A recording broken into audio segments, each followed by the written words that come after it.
Seth Freeman, Senior MD, GlassRatner Advisory, joins us now to talk about the global developments that have transpired over the last couple of days. Seth, hi. Thanks so much for coming on board. First up, I would like to take your perspective about what was tweeted by Donald Trump over the weekend.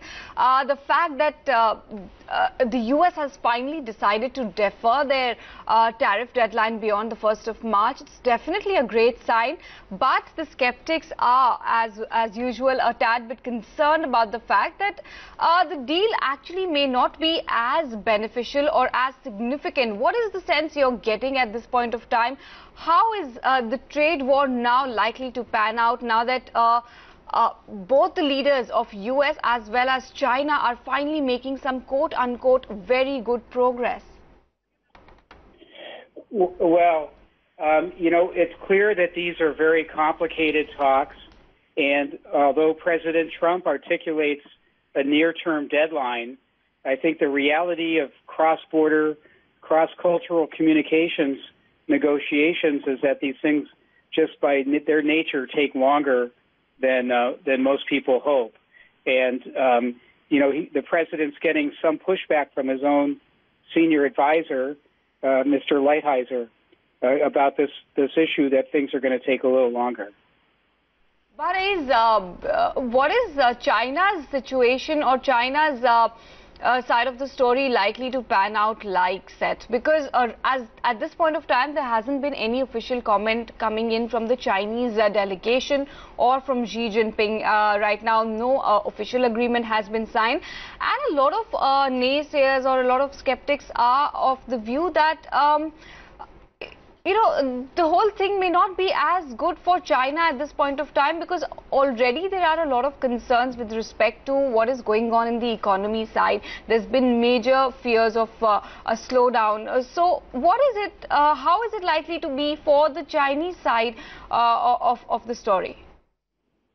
Well, you're right. The Chinese economy is feeling some stress, but I do think the Chinese are making efforts to reach out. They reiterated late last week a desire to increase basic farm purchases like soybean and other commodities products, which had been cut off and had really hurt the U.S. farming industry. So I would, even though the official statements about a deal aren't materializing quickly, China is making overtures. Okay. Let's also talk about another important event with regard to the global trade war setup. Trump will be meeting Kim Jong-un once again. This will be in Vietnam. That is once again an important meet to monitor. What can we expect as an outcome of that, given how the relationship has been with China, with North Korea, and even the Eurozone for that matter? There has been a lot of friction of sorts in the past when it comes to President Donald Trump. So this meeting once again will be very closely monitored.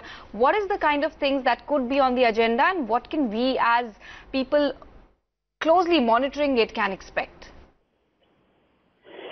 It's apparently quite complicated because we are told here that in spite of the agreements and the statements that were made in the last go-around, that in fact North Korea has continued its production of nuclear material and other nuclear-related projects.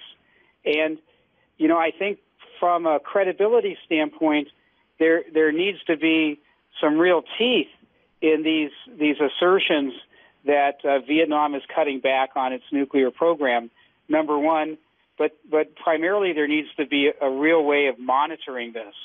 There's a lot of skeptical press here in the United States about the outcome of this meeting, and even before the meeting's finished, the predictions are that for a variety of reasons, the winner will be North Korea. Seth, if you see, yesterday Donald Trump also tweeted on the oil prices, telling the OPEC that the prices are getting too high and the world cannot sustain this.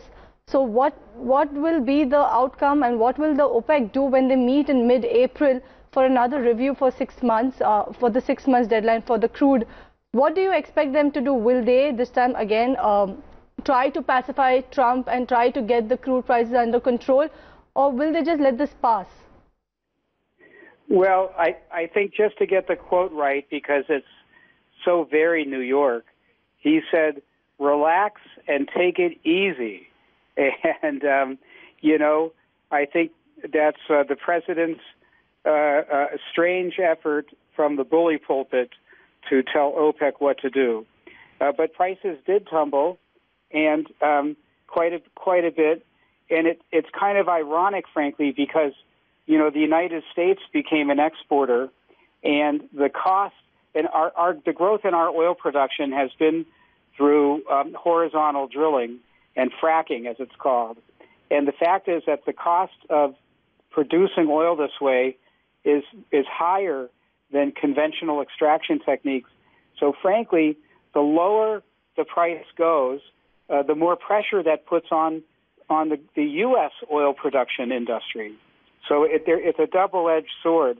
I'm not sure that you know, Trump's saying take it easy is going to really have an impact in the long term, however.